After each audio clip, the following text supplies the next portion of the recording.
اللهم صل على سيدنا محمد يا رب صل وسلم دائما أبدا على حبيبك. قرآن نے بیان کیا ویل لکل ہمزۃ لمزہ الذی جمع مالا وعددا، تباہی ہے اس شخص کے لیے جو مال جمع کرتا ہے اور گن گن کے رکھتا ہے. یہ چائنا والوں پہ سوٹ کرتی ہے یہ چیز، جنہوں نے کروڑوں روپے کے قبرستان خریدے ملیشیا میں. نہیں بتایا، دکھائی میں نے ویڈیو ایک، پیسہ لے کے دفن ہو جاؤ. یہ کسی اہل ایمان پہ کنجوسی سوٹ نہیں کرتی. مسلمان سخی ہوتا ہے، اپنی ذات پہ بھی خرچ کرتا ہے. مسافر خانہ ہے بھائی، یہ زندگی ختم ہو جائے گی، کھاؤ پیو بچا بچا کے، بولو نا مت رکھو. ابھی دانت ہیں، بادام کھا سکتے ہو، بڑھاپے میں بادام ہوں گے چبانے کے لیے، دانت نہیں ہوں گے، کھا لو. یقول العبدی مالی مالی، بندہ کہتا ہے میرا مال میرا مال. حدیث میں آتا ہے، آپ نے فرمایا تیرا مال وہ ہے جو کھا کے ختم کر دیا پہن کے پرانا، باقی تیرا نہیں ہے، مرے گا وارثوں میں بٹے گا، اور وارثوں کا بھی نہیں ہے، وہ مریں گے آگے ان کے وارثوں میں جائے گا، کھاتا کوئی بھی نہیں ہے. ہر آدمی اس نیت سے بچا رہے میرے بچوں کے کام آئے گا، بچے اس نیت سے بچا رہے ہمارے بچوں کے کام آئے گا، وہ اس نیت سے کہ ہمارے بچوں کے کام آئے گا. تو یہ قیامت میں جو آخری بندہ پیدا ہوگا نا، اس کے کام شاید آ جائے، اس کے بھی نہیں آئے گا، وہ پھر اللہ زمین اور آسمان کو تباہ کر دے گا. اللہ نے بہت زیادہ دیا ہے تو ٹھیک ہے، بچوں کے لیے بھی کچھ روک لو، کچھ پراپرٹی لے کے ڈال دو. حدیث میں ترغیب ہے، بالکل لاوارث نہ چھوڑو، لیکن اس کی بھی ایک لمٹ ہو نا. ہر چیز کی ایک حد ہوتی ہے کہ نہیں ہوتی، کہ بھئی یہاں تک کرنا ہے میں نے جمع، اس کے بعد نہیں کرنا. ہمارے ہاں کوئی حد ہی نہیں ہے، کتنا جمع کرنا ہے، بس جتنا ہو جائے جتنا ہو جائے جتنا ہو جائے تو کرتے چلے جاؤ. پھر تو نہ خود کھا سکو گے نہ دوسروں کو کھلا سکتے ہو. نبی صلی اللہ علیہ وسلم نے فرمایا سخی آدمی اللہ کے بھی قریب، لوگوں کے بھی قریب، اور جنت کے بھی قریب. قریب من اللہ، قریب من الناس، قریب من الجنہ، بعید من النار. جہنم سے دور ہوتا ہے. جہنم کو سخی لوگوں سے بہت نفرت ہے، بہت نفرت. جہنم کو محبت ہے کنجوسوں سے. اور آپ نے فرمایا اور کنجوس بعید من اللہ، اللہ سے بھی دور، اللہ کو بھی نفرت ہے. کیونکہ اللہ کی صفت ہے خرچ کرنا، تو اللہ کو پسند بھی کون لوگ ہیں؟ جو خرچ کرتے ہیں. بعید من اللہ بعید من الناس، فرمایا کنجوس آدمی لوگوں سے بھی دور، لوگ بھی نفرت کرتے ہیں. بیوی بھی نفرت کرتی ہے شوہر سے. کھلانے میں کنجوسی کرتے ہیں نا بعض میاں. ہم نے دونوں قسم کے میاں مارکیٹ میں دیکھے ہیں. بعض میاں گھر آئیں گے، لا رہے ہیں جی بچوں کے لیے فروٹ لا رہے ہیں. اللہ نے اگر وسائل دیے، نہیں دیے تو اپنے اوپر قرضے نہ چڑھاؤ، کھلا رہے ہیں. اور بعض میاں کیا کرتے ہیں، الٹا بیگم سے مانگ رہے ہوتے ہیں. اور میں نے ایک بیان کیا نا موسیٰ علیہ السلام پر، کہ موسیٰ علیہ السلام صحت مند بھی تھے، امانت دار بھی تھے. تو ان کے والد نے کہا کہ اگرچہ ابھی کماتے نہیں ہیں لیکن کمانے کی طاقت ہے، تو بیٹی ان کے حوالے کر دی، داماد بنا لیا ان. کسی نے نیچے لکھا مفتی کمنٹس میں نا، میرے بیان کے نیچے کمنٹس میں، کہ آج الٹا ہو رہا ہے، لڑکا دیکھ رہا ہے کہ لڑکی کماتی ہے کہ نہیں کماتی. کتنی بےغیرتی کی بات ہے. ہم تو اس پہ لوگوں کو ترغیب دے رہے ہیں کہ لڑکا اگر نہیں بھی کما رہا، طاقت ہے کمانے کی، تو شادی کر دو. اس سے اوپر کا درجہ یہ ہے کہ چلو عملاً کما رہا ہو وہ. لیکن آپ تو بالکل ہی الٹے ہو گئے نا، بالکل ہی کیا ہو گئے، بالکل ہی الٹے. بے غیرتی کی انتہا ماشاء اللہ. لیکن یاد رکھو بے غیرتی ایک ایسی چیز ہے جس پہ ایک دفعہ کمپرومائز کر لو نا تو زندگی بڑی اچھی گزرتی ہے. یہ میں آپ کو بتا دوں، اگر آدمی ایک دفعہ یہ تہیہ کر لے کہ میں نے بے غیرت بن کے زندگی گزاری ہے، پھر ٹینشن نہیں ہے. ایک دفعہ یوں کر کے جھٹک دو، یوں کر کے نا ایک دفعہ. وہ میں اکثر ایک چٹکلا سناتا ہوں نا. ایک آدمی کے لیے رشتہ آیا تو لڑکی کے ابا نے کہا کہ ہم اپنی بیٹی تمہیں اس شرط پہ دیں گے کہ تمہیں گھر داماد بننا پڑے گا. اس کو ایک دم غیرت آ گئی، ایک دم ضمیر جا گیا، گھر داماد تمہارے ٹکڑوں پہ پلوں گا میں ہیں؟ لیکن دل میں خیال آ رہا ہے مزے کتنے ہیں یار، کوئی خرچہ ہی نہیں ہے، کوئی ٹینشن نہیں ہے، مزے کتنے ہیں، فری میں گھر بھی مل جائے گا. اب ضمیر ملامت کر رہا ہے کہ بے غیرتی ہے، تو ضمیر کی آواز کبھی زبان پہ آ رہی ہے یہ بے غیرتی، لیکن ادھر عقل کیا کہہ رہی ہے؟ بھائی مزے کتنے ہیں. تو شروع میں تو بڑا جوش میں آیا، یہ بے غیرتی قبول ہے. شروع میں کہتے ہیں یہ بے غیرتی گھر داماد تمہارے ٹکڑوں پہ قبول ہے. ایک دم جھٹک دیا نا کہ نکالو یہ غیرت ویرت کے خیال. تو اس لیے میں کہتا ہوں ایک دفعہ یہ غیرت اور یہ سب اس طرح کی جو چیزیں ہیں نا جو آدمی کو جھنجھوڑتی رہتی ہیں، یہ جھٹک کے نکال دو، طبیعت سے بے غیرت بن جاؤ. پھر بیگم سے بولو کما کے لا بھائی، تو میں پڑا ہوں یہاں سگریٹ پی رہا ہوں. اپنے پیسے چھپا چھپا کے لاکروں میں رکھو، نہ کھلاؤ. کماتے 10 لاکھ ہو، بیگم کو بتاؤ 50,000 کماتا ہوں. دوستوں کو تو بتاؤ ہی نہیں، اور پھٹے پھٹے کپڑے پہن کے پرانی سی پھٹی ہوئی موٹر سائیکل پہ گھوما کرو تاکہ ڈاکو نہ چھین لیں. لوگ اب یہ بھی کر رہے ہیں ڈاکو نہ چھین لیں، تو ڈاکو چھینے گا تو یہی بن جائے گا نا کہ پھٹی ہوئی موٹر سائیکل پہ گھومے گا، تو ڈاکو کے چھیننے کی ضرورت ہی نہیں ہے. نہیں آئی میرا خیال ہے بھائی. ابے تو اچھی بائک پہ جائے گا، ڈاکو چھینیں گے تو پرانی پھٹپٹی پہ آ جائے گا، تو وہ تو چھینے بغیر ہی تو پھٹپٹی پہ گھوم رہا ہے. تو جو کام ڈاکوؤں کے چھیننے کے بعد ہوتا تو چھیننے سے پہلے ہی اسی لائف اسٹائل پہ آ گیا. تو ڈاکوؤں سے بچنے کا ایسا طریقہ استعمال کرنا کہ آپ غریبوں والی زندگی گزارنا شروع کر دو تو فائدہ کیا ہے پھر. ڈاکو سے بچنے کے اور 10 طریقے ہیں. کوئی ٹائمر لگوا دیں اس میں، کچھ چور لاک لگوا دیں، گارڈ رکھ لیں، کچھ بھی کر لیں. خیر غیرت کو میں ایسے ہی بتاؤں ایک دفعہ یہ تجربہ کریں، ایسے بیٹھ کے نا یوں کر کے جھڑکیں، بڑی زبردست زندگی ہو جائے گی.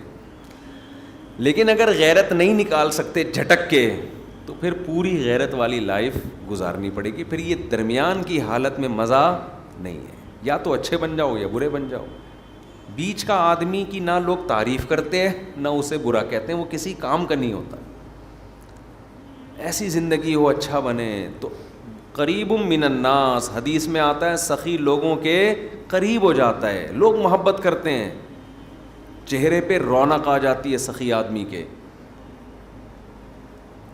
اور آپ صلی اللہ علیہ وسلم نے فرمایا کنجوس اللہ سے بھی دور اور لوگوں سے بھی دور. لوگ بھی کہتے ہیں لچڑ، لچڑ سمجھتے ہیں، بڑا ہی لچڑ آدمی.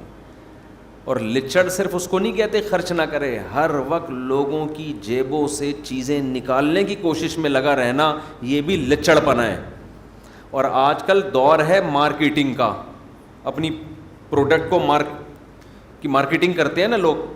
تو مارکیٹنگ میں بھی میں نے لچڑ بھی دیکھے ہیں. دیکھو ہر آدمی چاہتا ہے میری پروڈکٹ مارکیٹ میں جائے، لیکن اس کا ایک طریقہ ہوتا ہے. موقع بے موقع اپنی چیزوں کو لا لا کے میری یہ چیز خریدیں، میرے یہ ہر وقت ہر بے موقع. اب میں بعض واقعات ایسے سناؤں تو وہ بندہ سمجھ جائے گا کہ میرے بارے میں بات ہو رہی ہے، اس لیے مجھے پھر وہ بتاتا نہیں. میں بے موقع آپ کی بات کیا چل رہی ہے، آپ اپنے ڈبے لے کے بیٹھ جاؤ، اپنے دودھ کے ڈبے. بات کیا چل رہی ہے، آپ اپنا گھی لے کے بیٹھ جاؤ. ہماری دکان میں یہ گھی ہے. ابے بھائی تم یہاں بات مجھ سے گھی کی کرنے کے لیے آئے ہو؟ کیونکہ 10 لوگ بیٹھے ہوئے ہیں نا، تو میرے ساتھ بیٹھ کے اپنا گھی چورن بیچنا شروع کر دیتے ہیں لوگ. بھائی مجھ سے کوئی ملنے آیا، فار ایگزامپل اس کا گھی ہے بہت اچھا، ایک مثال دے رہا ہوں. اب ان کو پتہ ہے مفتی صاحب کے ساتھ 20 آدمی اور بیٹھے ہوئے ہیں، تو اپنا گھی مجھے تعارف کروانا شروع. وہ مقصد ہوتا ہے بندوں کو گھی پہنانا. یہ غیر اخلاقی حرکت ہے، موقع نہیں ہے. یہ مارکیٹنگ کرنے والے آدمیوں کو دیکھیں نا، ایسے الفاظ رٹ کے آئے ہوئے ہوتے ہیں. مجھے وہ گدھا یاد آتا ہے، ایک آدمی سے گدھا بک نہیں رہا تھا، اس نے دلال کے ذمے لگا دیا کہ یار تو بیچ دے, تجھے بولنا آتا ہے. تو اس کا گدھا لے کے مارکیٹ میں گیا مالک کے ساتھ. مالک کی نہیں فن نہیں تھا اس میں بیچنے کا. اب اس دلال نے اس گدھے کی تعریفیں شروع کی ہیں کسٹمر بنانے کے لیے. یہ ایسا گدھا, اس پہ قائد اعظم بیٹھ کے گئے تھے. یہ ایسا گدھا, اس کے زمانے کے سارے گدھے مر گئے, یہ زندہ ہے. اور ایسا گدھا, پتہ نہیں اتنی تعریفیں کی. مالک نے کہا, وہ اتنا متاثر ہوا اپنے گدھے سے, ٹھیک ہے نا, اس نے کہا بھائی اتنا قیمتی گدھا میں نہیں بیچتا.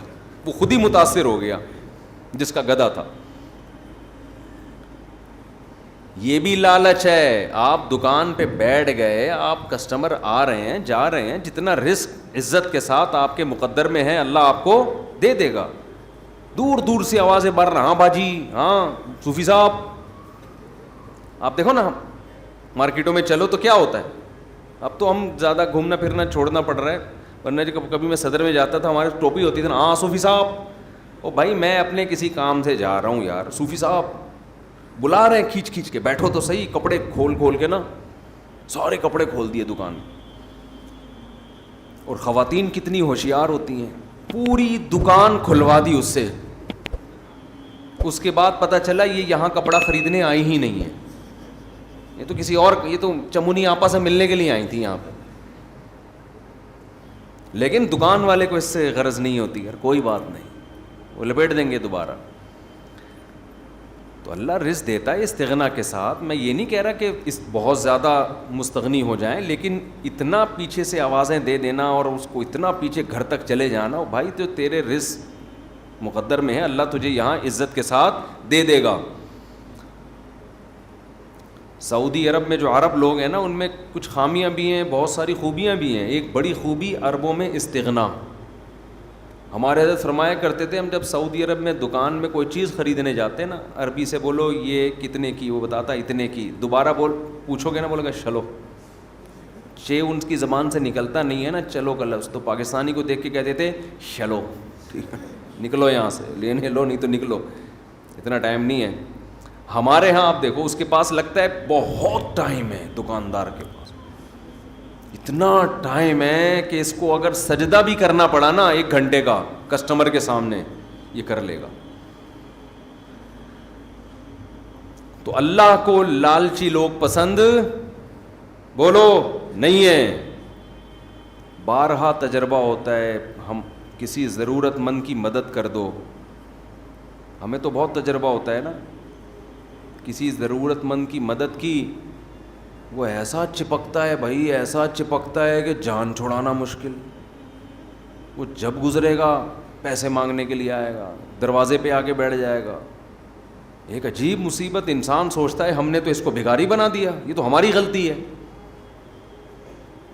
پیسہ ایسی خطرناک چیز ہے, جب بغیر محنت کے ایک دفعہ منہ کو لگ جائے, یہ چرس اور ہیروئن سے زیادہ نفع ہے. لوگوں کو مفت بھیک دے دے کے بھکاری مت بناؤ. یہ جو اسلام نے آپ کو اتنا خرچ کرنے کی ترغیب دی ہے, اس کا مطلب یہ نہیں کہ نوٹ لے کے ایسے ہی لوگوں کو بانٹنا شروع کر دو. بھکاری مت بناؤ لوگوں کو. جہاں خیال پیدا ہونا کہ سامنے والے کے دل میں لالچ پیدا ہونا شروع, وہیں روک لو. اس کو بگاڑنا تھوڑی ہے ہم نے. خیر یہ ایک الگ موضوع ہے کہ خرچ کہاں کرنا ہے, یہ تو اس کی تو بڑی لمبی چوڑی تفصیل ہے. لیکن ذہن میں یہ بات بٹھا لیں کہ اللہ کو, اگر آپ اللہ پر آخرت پر ایمان رکھتے ہیں تو آپ کو خرچ کرنا نہیں بلکہ خرچ کرتے رہنا ہے. جیسے کھانا ایک دفعہ نہیں کھایا جاتا, ہمیشہ کھاتے رہتے ہیں موت تک. نماز ایک دفعہ نہیں پڑھی جاتی, موت تک انسان پڑھتا رہتا ہے. تو سخاوت کا بھی اسلام میں یہی اصول ہے, ایک آدھ دفعہ نہیں, کنٹینیو یہ کام کرتے رہنا ہے, کرتے کرتے مرنا ہے. وفی اموالہم حق للسائل والمحروم, اللہ کہتے ہیں ہمارے نیک بندوں کے مال میں سائل جو مستحق بھکاری ہیں, مستحق ہیں, ان کے لیے اور محروم لوگوں کے لیے حق ہے. وہ سمجھتے ہیں ہماری ذمہ داری ہے ان کو کھلانا. تو خوب خرچ کرو. ولا تخش من ذی العرش اقلال, حدیث میں آتا ہے حضرت بلال سے آپ نے فرمایا انفق یا بلال، اے بلال خرچ کر اللہ کے لیے، اور عرش والے سے فقر و فاقہ کا خوف مت کر، وہ دے گا تجھے دوبارہ۔ اور اپنے گھر والوں کو بھی ترغیب دینی چاہیے خرچ کرنے کی۔ آج ہمارے ہاں بعض دفعہ مرد تو خرچ کر رہے ہوتے ہیں، گھر میں عورتوں کو ترغیب نہیں دے رہے ہوتے۔ جب یہ نماز کی طرح ہے تو جیسے نماز مردوں پہ ہے عورتوں پہ بھی ہے نا، تو ہمارے نبی تو اپنی ازواج کو کہتے تھے خرچ کرو، حالانکہ گھر میں 40 دن چولہا نہیں جل رہا، لیکن ان سے کہہ رہے ہیں کہ کیا کرو، خرچ کرو۔ اور چولہا جلتا بھی اسی لیے نہیں تھا کہ جو نبی کے گھر میں آتا شام ہونے سے پہلے صدقہ ہو جاتا تھا۔ بچوں کو تربیت دیں خرچ کرنے کی، گلک بنا کے رکھے ہوئے ہیں، گلک جس میں بچے کیا کرتے ہیں جمع، ان کو یہ عادت خراب کرنے والی بات ہے۔ گلک کے بجائے صدقہ باکس بنا کے دیں، سمجھ رہے ہیں؟ اس پہ کیا لکھ دیں،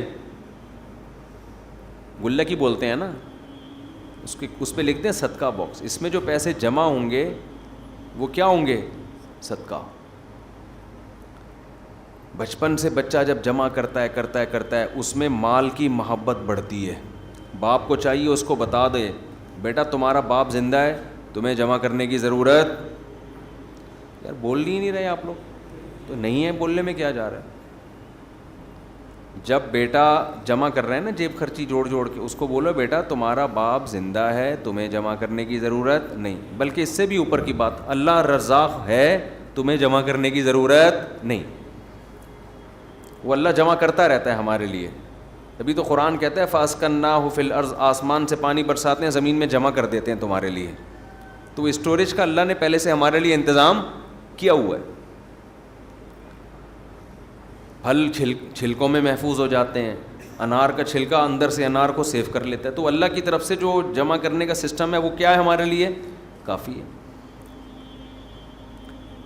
اب بچہ کہے گا ابا پھر کھائیں گے کہاں سے، کمائیں گے کہاں سے، تو اس کو بتا دو بیٹا جو 2 ٹانگیں اور 2 پاؤں لے کر آئے ہو نا، یہ اس لیے تاکہ کنٹینیو کماتے رہو بیٹھ کے، کیا کرتے رہو، کماتے رہو بیٹھ کے۔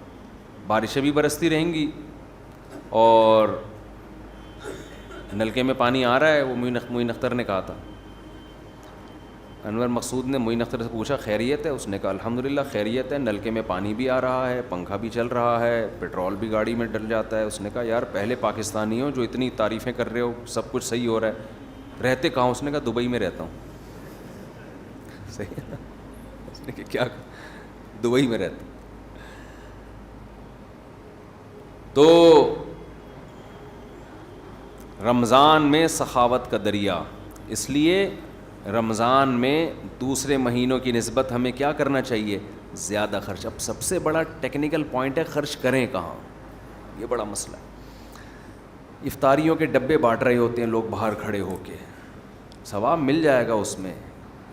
دیکھو آپ انویسٹمنٹ جب آپ کرتے ہو، آپ کو پتہ ہے یہ پلاٹ ایسا ہے 1 کروڑ کا خریدوں گا 2 کروڑ کا بکے گا، اور یہ پلاٹ ایسا ہے 1 کروڑ کا خریدوں گا 1 کروڑ 1 لاکھ کا بکے گا، تو کہاں انویسٹمنٹ کرو گے، جہاں ڈبل پروفٹ مل رہا ہے۔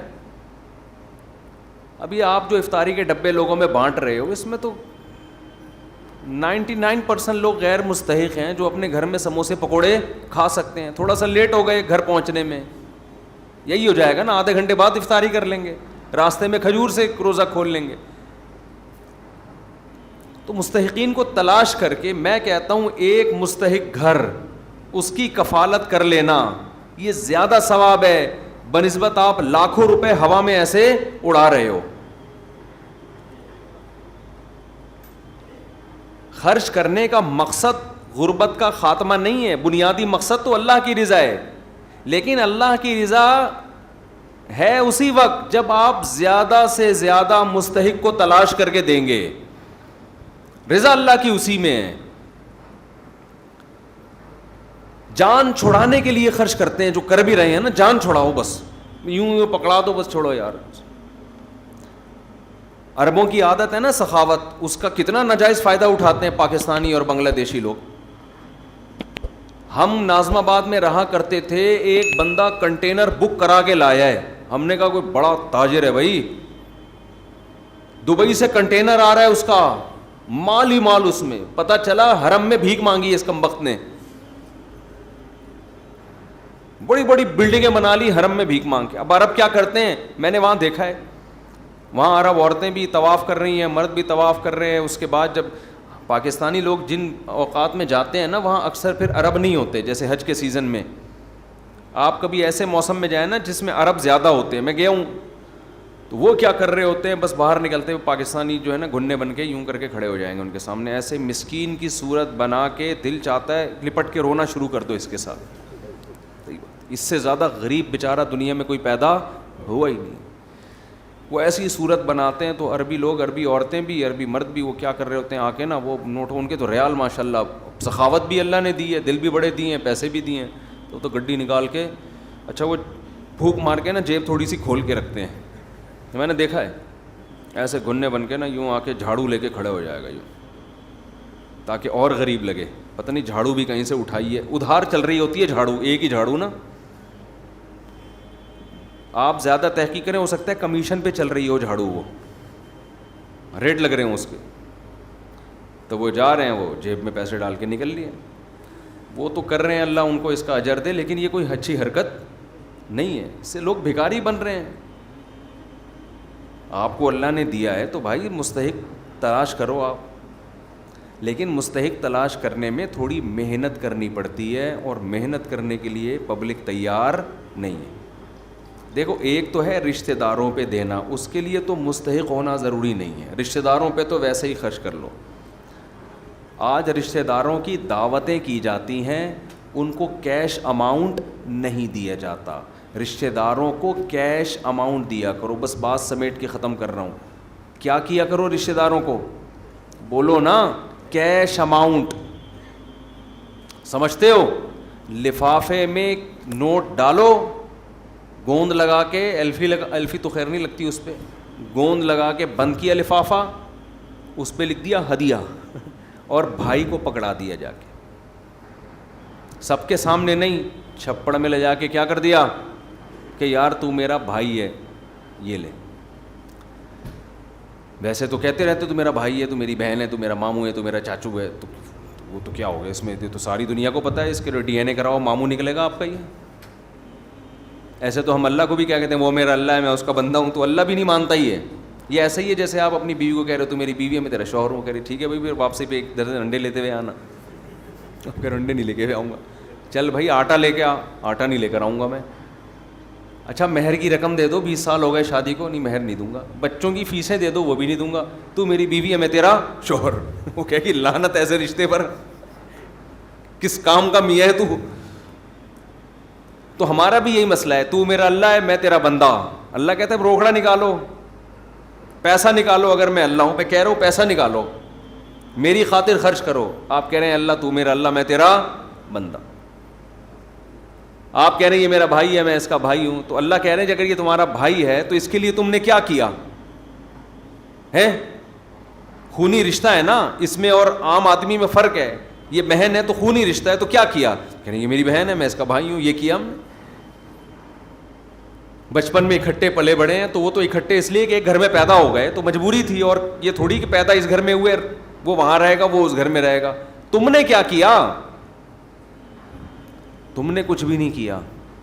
یہ ثابت کرنے کے لیے کہ میں کیا ہوں, بھائی ہوں یا کیا ہوں میں.